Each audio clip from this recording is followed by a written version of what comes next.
Hello friends, आज हम आए हैं अपना नया वीडियो लेके जो कि आयरन कार्बन डायग्राम के ऊपर है। और ये बेसिकली मेटलर्जिस्ट के ऊपर तो है ही, और साथ ही साथ ये बेसिक है वो जो कि सबके ब्रांच के साथ साथ काम आ सकता है, जो कि मैकेनिकल हो गया, सिविल हो गया, इलेक्ट्रिकल हो गया, सबको आयरन कार्बन डायग्राम का काम तो पड़ता ही है।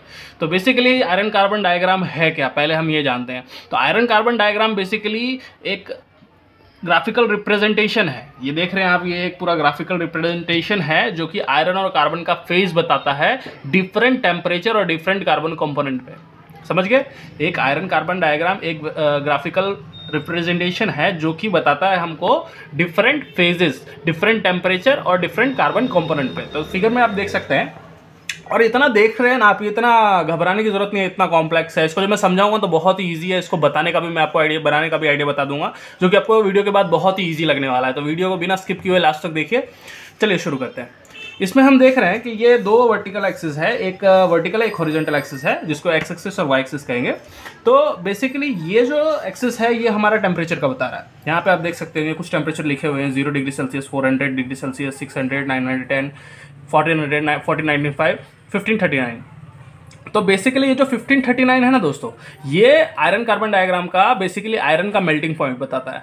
आयरन का जो मेल्टिंग पॉइंट है वो 1539 बचा रहेगा। और ये जो नीचे है जो एक्स एक्सिस पे बता रहा है, ये आपका कार्बन कंपोनेंट है। तो कार्बन कंपोनेंट में देखिए, ये 0.0% कार्बन कंपोनेंट है, यहाँ पे 0.025% हुआ, फिर यहाँ से 0.8% हुआ, 0.21 परसेंटेज कार्बन परसेंटेज हुआ, यहाँ 4.3 हुआ, और ये 6.67 हो गया। बेसिकली आयरन कार्बन डायग्राम में हम 0 से 6.67 तक ही लेते हैं, जो कि 6.67 पे जो फेज बनता है इसको हम सीमेंटाइट कहेंगे, सीमेंटाइट फेज। इसी के लिए इसका भी नाम Fe3C पड़ता है। इसी के लिए इसका दूसरा नाम भी है आयरन कार्बन डायग्राम के अलावा, इसको Fe3C डायग्राम भी कहते हैं। दोस्तों मेरे साथ इंसिडेंट हो गया था, पहले मैं जब आयरन कार्बन डायग्राम पढ़ा तो फिर अचानक किसी ने मुझसे कहा कि Fe3C डायग्राम क्या होता है। तो मैं थोड़ा कंफ्यूज हो गया था। तो मैं आपको पहले क्लियर कर देना चाहता हूँ कि आयरन कार्बन डायग्राम का ही Fe3C डायग्राम होता है, दोनों इक्विवेलेंट है। ठीक है, इसको आईसी डायग्राम भी कहते हैं। तो बेसिकली अब बात करते हैं फेजेस की। तो फेजेस है क्या? तो कुछ फेजेस के नाम मैं आपको बता देता हूँ, ज़्यादा दिमाग पे लेने का ज़रूरत नहीं है। ये बेसिकली मतलब जो जीरो से शुरू कर रहे हैं ना, जो फ्रेशर्स हैं उनके लिए वीडियो है। और अगर जो पहले से जानते भी हैं तो वो एक बार रिकॉल कर सकते हैं। एडवांस में हम अगले वीडियो में जाएंगे, और जितने डाउट सेक्शन होंगे उसके लिए भी हम अलग से वीडियो लेके आएंगे। तो फिलहाल के लिए हम एक चीज़ जान लेते हैं, कुछ फेजेस हैं जैसे कि ferrite, austenite, delta ferrite, pearlite. तो ये सब फेजेस है। कैसे एक बच्चे का नाम दिया जाता है, तो वो फेजेस है, उसको हम खाली नाम ध्यान में रखेंगे, क्या है क्या कैसे है वो धीरे धीरे समझेंगे। ठीक है, चलिए शुरू करते हैं फिर से। एक बार देखिए यहाँ पे पहले तो मैं आपको बनाना सिखा देता हूँ। कुछ नहीं करना है, सिंपली ये जो है ना, ये A1 लाइन बनाया है यहाँ पे मैंने। A1 लाइन, कुछ बेसिक चीज़ों को देख लीजिए पहले। A1 लाइन 727 डिग्री सेल्सियस पे आता है। फिर इसके बाद A2 लाइन आता है। A2 लाइन 763 डिग्री सेल्सियस का आता है। फिर उसके बाद कुछ ACM लाइन्स होते हैं, इसके अंदर ACM लाइन है। फिर कुछ पॉइंट होते हैं जैसे कि eutectic point, eutectoid point, eutectoid point है और यूटेक्टिक पॉइंट है। ये पॉइंट ए पे यूटेक्टॉइड पॉइंट है और पॉइंट बी पे यूटेक्टॉइड पॉइंट, यूटेक्टिक पॉइंट है। ठीक है, अब देखते हैं इसके अंदर ऊपर से अगर शुरू करें तो बेसिकली जैसा कि मैंने बताया, ये आयरन कार्बन डायग्राम का आयरन का मेल्टिंग पॉइंट। ठीक है, ये 1539 डिग्री सेल्सियस। इसके ऊपर अगर जो आयरन को हम डालेंगे, पिघलाएंगे, टेम्परेचर देंगे, तो आयरन एकदम पानी की तरह पिघल जाएगा। तो इसके ऊपर का जो फेज होता है ना फ्रेंड्स, ये पूरा लिक्विड होता है। इसके ऊपर का फेज पूरा लिक्विड होता है, और 0 डिग्री पे तो आयरन होगा ही, आपको पता ही वो चीज़। अब देखिए इसके ऊपर का फेज पूरा वो होगा, लिक्विड होगा, और इसके नीचे का जो फेज होगा वो हम यहाँ डिवाइड करके रखे हैं। चलिए देखते हैं। बनाने के लिए कुछ नहीं करना है हमको। पहले तो एक सीधा सा लाइन, ये एक ऐसा लाइन आएगा यहाँ पे, एक सीधा लाइन यहाँ खींचेंगे और एक लाइन यहाँ आने देंगे। कुछ नहीं करना है, जैसे मैं कर रहा हूँ आप कर सकते हैं। वैसे आपको प्रैक्टिस भी करना है तो आपका प्रैक्टिस भी हो जाएगा। ठीक है, दूसरा लाइन एक हम सीधा यहाँ ये खींचे, और दूसरा एक ऊपर 1539 से जाके यहाँ पे से ये खींच दिया। और ये लाइन जो है ना, ये लाइन, इस लाइन को हम यहाँ कवर करेंगे, इस लाइन को हम यहाँ कवर करेंगे। इसके बीच में एक सीधा लाइन आएगा, जो कि मैंने पॉइंट भी दिया है। ये C पॉइंट है, ये E पॉइंट है, यहाँ से शुरू हुआ है A point, B point, C point, D point, है ना। ये देखिए ऐसा। तो इस फेज को जो है, ये जो फेज है डी पॉइंट, जिसको हम डेल्टा फेराइट कहेंगे, डेल्टा फेराइट। डेल्टा फेराइट का टेम्परेचर कितना है 1495 डिग्री सेल्सियस। ठीक, अब थोड़ा आ जाइए नीचे। ये जैसे इस तरीके, जैसे ये बनाए उसी तरीके से यहाँ भी बनाना है। ये ऊपर का 910 डिग्री सेल्सियस अगर हम ऐसे खींचते हैं, ठीक है, और ये यहाँ से नीचे आएगा, नीचे आएगा कहाँ पे 0.25 डिग्री सेल्सियस कार्बन कंटेंट पे। फिर यहाँ से हम पर्टिकुलर लाइन खींच देंगे, और ये लाइन तो हमारा पहले से खींचा हुआ ही है। ठीक, अब ये लाइन जब आ गया तो कुछ नहीं करना है, हमको सीधे ये लाइन नीचे खींच देना है ताकि पता चले, क्योंकि यूटेक्टॉइड पॉइंट जो होता है, ये जो फेज मिलता है हमको बेसिकली, ये मिलता है 0.8% कार्बन पे। 0.8% कार्बन में आयरन में जब हम 0.8% कार्बन मिलाएंगे, वो भी कब 727 डिग्री सेल्सियस पे, तब जाके हमको ये पॉइंट मिलेगा यूटेक्टॉइड पॉइंट। इसके ऊपर यूटेक्टिक फेज आ जाएगा। ठीक, अब उसी तरह ये सीधा लाइन इधर चला गया। अब ये जो ई पॉइंट है, इस ई पॉइंट से कुछ नहीं करना है, ये एक लाइन ऐसे खींचना है जो कि आएगा 4.43% कार्बन पे। ठीक है, और ये सी पॉइंट से एक लाइन हमको ऐसे कनेक्ट होगा जो कि 2.1% कार्बन पे आएगा। ये नीचे आप देखते रहिएगा 2.1% कार्बन पे, और उसके बाद कुछ नहीं करना है, हमको ये सीधा एक लाइन खींच देना है जो कि है 1145 डिग्री सेल्सियस पे। ठीक है, अब देख लेते हैं कुछ फेजेस। जैसे कि मैंने बताया था, ये डेल्टा फेराइट है, ये डेल्टा फेराइट है और ऊपर लिक्विड है। तो ये फेज क्या रहेगा हमारा, एक फेज रहेगा डेल्टा फेराइट का, ये इसका लिक्विड का ये आ जाएगा। तो मतलब ये इसके अंदर जो फेज मिलेगा वो रहेगा आपका डेल्टा फेराइट प्लस लिक्विड। ठीक है, डेल्टा फेराइट प्लस लिक्विड यहाँ बनाएगा। अब बात करते हैं यहाँ की। तो ये जो फेज है ना दोस्तों, ये जो नया नीचे का जो फेज बन रहा है आपका एसीएम लाइन से लेके ये जो ये आप देख रहे होंगे, ये ट्रायंगल टाइप का जो भी है, इसके अंदर जो फेज रहता है ये रहता है ऑस्टेनाइट। मैंने आपको थोड़ी देर पहले ही बताया था फेजेस के नाम, तो उसमें से एक फेज है ऑस्टेनाइट। तो ऑस्टेनाइट है, तो उस हिसाब से जैसे कि ये ऊपर का डेल्टा फेराइट और लिक्विड बन के बना था, उसी तरीके से नीचे का ये ऊपर का डेल्टा फेराइट और नीचे का ऑस्टेनाइट। तो ये जो फेज होगा ना फ्रेंड्स, ये डेल्टा फेराइट प्लस ऑस्टेनाइट बनाएगा। ठीक है, अब उसी तरह बात करते हैं ये अंदर का, ये जो कॉलम बन रहा है आपका, ये फेज, इसमें जो फेज होगा, इसमें एक फेज लिक्विड का रहेगा और ये ऑस्टेनाइट करेगा। तो ऑस्टेनाइट प्लस लिक्विड रहेगा, यहाँ लिखा हुआ है लिक्विड प्लस ऑस्टेनाइट, इसमें लिक्विड प्लस ऑस्टेनाइट का फेज बनेगा। फेज कैसा होता है, माइक्रोस्ट्रक्चर डायग्राम कैसे होते हैं, वो हम अगले वीडियो में लेके आएंगे, आपका अगर भाव मिलेगा तो। ठीक है, अब देखते हैं ये जो ये आ रहा है, ये जो डॉटेड लाइन आप देख रहे हैं, ये आगे जा रहा है सीमेंटाइट पे। मैंने बताया था पहले, ये 6.6% पर सीमेंटाइट खत्म हो जाता है। इसके आगे हम नहीं लेते हैं, इसके आगे हम इसके लिए नहीं लेते हैं, क्योंकि इसके आगे जाने के बाद जो है सो मटेरियल हार्ड होता है। देखिए एक कॉमन चीज़ बताता हूँ आपको, जैसे जैसे कार्बन परसेंटेज बढ़ता जाएगा ना फ्रेंड्स, वैसे ही उसमें हार्डनेस बढ़ेगी। तो जैसे ही कार्बन परसेंटेज बढ़ेगा तो उसमें हार्डनेस बढ़ेगा, लेकिन हार्डनेस का एक प्रॉपर्टी है दोस्तों, जैसे जैसे वो हार्ड होते जाता है उसके साथ ब्रिटलनेस की प्रॉपर्टी भी बढ़ते जाती है। तो इसके आगे वो जाके इतना हार्ड हो जाता है और साथ ही साथ ब्रिटल भी हो जाता है। तो इसके लिए हम 6.7% तक ही कार्बन रखते हैं स्टैंडर्ड।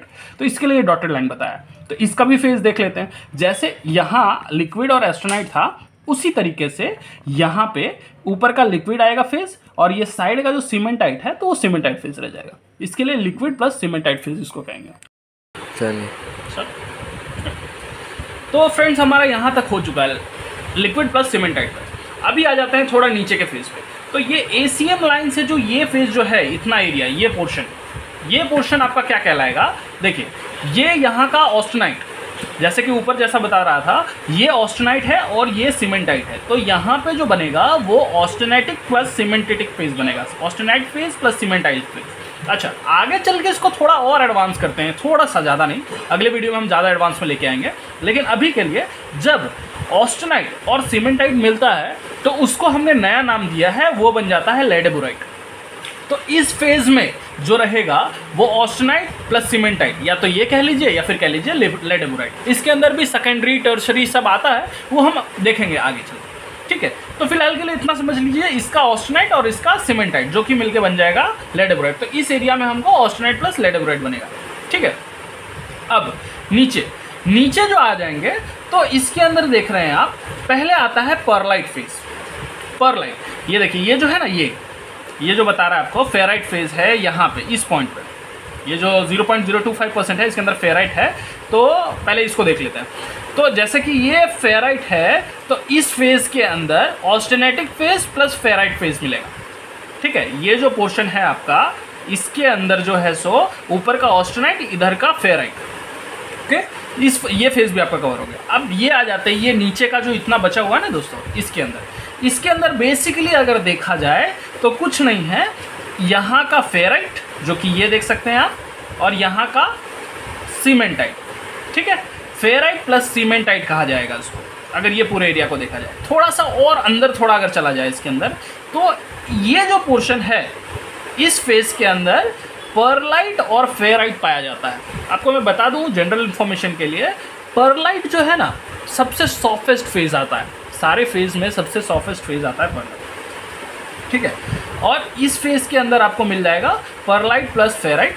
और ये जो आएगा ना, ये देखिए नीचे जो मैंने ड्रॉ किया हुआ है, इस फेज के अंदर, मतलब ये जो हाइपो यूटेक्टोइड का जो स्टील के अंदर जो आता है, इसके अंदर आपको मिलेगा परलाइट प्लस सीमेंटाइट। ये क्या आएगा, ये क्या है, इसके ऊपर भी मैं अभी आऊँगा थोड़ी देर, फिर ऊपर से नीचे चल रहे हैं। तो ये इस पोर्शन में आपको मिलेगा परलाइट प्लस सीमेंटाइट। अच्छा, अब इस पोर्शन में ये मतलब ये इस लाइन के 2.1% के बाद आ जाएंगे, तो इसमें आपको मिल जाएगा सीमेंटाइट यहाँ का प्लस परलाइट यहाँ का, और ऊपर का मतलब इसके बाद जो कहलाएगा ये है ट्रांसफॉर्म्ड लेडेबोराइट। ये जो लेडेबोराइट था, अगर सीमेंटाइट और परलाइट मिल जाएगा तो यहाँ बनाएगा ट्रांसफॉर्म लेडेबोराइट, ठीक है, जो यहाँ पे आप देख सकते हैं। चलिए ठीक है, अब नीचे का एक बार देख लेते हैं। अभी जैसे मैंने पहले भी बताया था कि ये कार्बन कंटेंट को बताता है, ये कार्बन कंटेंट को बताता है। तो कुछ नहीं है, आयरन के अंदर, ये जो आयरन का टेम्परेचर है, आयरन के अंदर सिंपल है, अगर हम 0 से 2.1% कार्बन मिलाते हैं आयरन के अंदर, फिर से रिपीट कर रहा हूँ, 0 से 2.1% तक कार्बन मिलाएंगे तो वो स्टील बन जाएगा। देख रहे होंगे आप, आयरन से 2.1% तक कार्बन मिलाएंगे हम तो वो स्टील बन जाएगा। और उसी आयरन में अगर 2.1% से 6.67% तक जाते हैं तो वो फिर कास्ट आयरन बन जाता है, ठीक है। फिर से सुन लीजिए, क्लियर कर लीजिए, आयरन में 0% से 2.1% तक अगर हम कार्बन मिलाते हैं तो वो स्टील बनाएगा, और 2.1% से 6.67% तक जाएंगे तो वो कास्ट आयरन बनाएगा। इसके अंदर भी छोटा सा फेज देखिए, अब 0.0 से 0.8% तक में भी वो स्टील ही बनाएगा, लेकिन स्टील का उसके अंदर थोड़ा अलग नाम हो जाता है। इसको हम कहते हैं हाइपोयूटेक्टोइड स्टील। जैसे कि ये पॉइंट था, मैंने पहले बताया था यूटेक्टोइड पॉइंट, तो इस पॉइंट तक ये जो देख रहे हैं आप 0.8 से 0.8% तक में ये बनाएगा हाइपोयूटेक्टोइड स्टील। और इस पॉइंट तक मतलब 0.8 से 2.1% तक, क्योंकि 2.1% तक स्टील रह रहा है, तो इस पॉइंट पे यहाँ 0.8% से 2.1% तक ये बनाता है हाइपर यूटेक्टोइड स्टील। तो ये जो फेज कहलाएगा वो कहलाएगा हाइपर यूटेक्टोइड स्टील। अच्छा, उसी तरीके से ये तो स्टील का सेक्शन हमारा पूरा हो गया। अब देखते हैं कास्ट आयरन। तो आपको बता दो, ये जो बड़ी बड़ी इंडस्ट्रीज़ जो है ना, वो भी इसी के मदद से, स्टील इंडस्ट्रीज जो स्टील बनाती है या कास्ट आयरन बनाती है, तो इसी को प्रिंसिपल लेके चलती है। तो ये बहुत ही इंपॉर्टेंट है इसको समझने के लिए, ठीक है। अब देखते हैं, आते हैं कास्ट आयरन वाले सेक्शन पर। तो ये जो पोर्शन है, ये बेसिकली जैसे बताया 2.1% से 6.67% तक कास्ट आयरन रहता है, लेकिन उसमें भी थोड़ा डिवाइड किया गया है। 2.1% से लेके 4.3% के बीच में जो रहता है, इसको कहते हैं हाइपोयूटेक्टोइड कास्ट आयरन। इसको कहते हैं हाइपोयूटेक्टोइड कास्ट आयरन। और 4.3% से 6.67% तक जो जाएगा, तो उसको जो एरिया आएगा उसको कहेंगे हाइपर यूटेक्टोइड कास्ट आयरन, ठीक है। ये हो गया आपका पूरा आयरन कार्बन फेज डायग्राम। इसके अंदर फिर से एक बार देख लेते हैं कौन कौन से पॉइंट है। Point A eutectoid point, point B eutectic point, point C ये डेल्टा फेराइड का लिक्विड। कुछ फेजेस हैं, जैसे कि इसमें परलाइट लिखना भूल गया हूँ, ये परलाइट आ जाएगा। Pearlite, ferrite, austenite, delta ferrite, cementite, ये कुछ फेजेस हो गए। फेज डायग्राम भी हम देख लेंगे, नाम हमने बता ही दिया, Fe 3 साइड सी डायग्राम है। आयरन कार्बन डायग्राम, ये 1539 डिग्री सेल्सियस पे कार्बन आयरन मेल्ट हो जाता है पूरा, कार्बन हम 6.67% पे लेते हैं। इसके रिगार्डिंग अगर फ्रेंड्स कुछ डाउट हो ना तो आप मुझे कमेंट बॉक्स में लिखिए। इसके आगे मतलब ये बहुत ही बेसिक मैं आपको बताया हूँ, इसमें बहुत सारे डाउट्स भी होंगे मुझे पता है, तो उसके लिए हम अलग से वीडियो लेके आएंगे, ठीक है। जैसे कि ये 0.8% पे यूटेक्टिक पॉइंट है, इसका अंदर का फेज़ क्या है, इसके लिए बेसिकली अलग अलग स्टडी किया जाता है। ये जो देख रहे हैं ना स्टील और कार्बन कास्ट आयरन, इसका जो है सो यूटेक्टिक पॉइंट का अलग से स्टडी होता है और यूटेक्टॉइड पॉइंट का अलग से स्टडी होता है, तो वो सब चीज़ के लिए हम अलग से लेके आएंगे। जैसे कि ऑस्टेनाइटिक फेज़ कैसा दिखता है, फिर परलाइट कैसा दिखता है, ऑस्टेनाइट कैसा दिखता है, उसका फेज डायग्राम कैसे होते हैं, मतलब फिजिकल अपीयरेंस उसका कैसा आता है। बेसिकली वो सब तो नेकेड आइज से दिखता भी नहीं है दोस्तों, माइक्रोस्कोप से देखा जाता है मैग्नीफिकेशन करने के बाद, लेकिन फिर भी मैं वो आपके लिए लेके आऊँगा। या फिर कुछ डाउट हो कि उसको हम आयरन कार्बन डायग्राम को Fe3 पर 6.67% तक ही क्यों रखते हैं, या फिर इसका नाम कैसे पड़ा, और इसके अंदर ट्रांसफॉर्म लेडेबोराइट क्या है, प्राइमरी, टर्सरी, सेकेंडरी, ये सब क्या आता है। तो ये सब के लिए आप मुझे कमेंट बॉक्स में डालिए, जिसका सारा क्वेश्चन का मैं जवाब अगले वीडियो में आपके लिए लेके आऊँगा। तब तक के लिए इतना ही। सो वीडियो अगर अच्छा लगा होगा तो वीडियो को लाइक करें, शेयर करें और सब्सक्राइब करें। Thank you.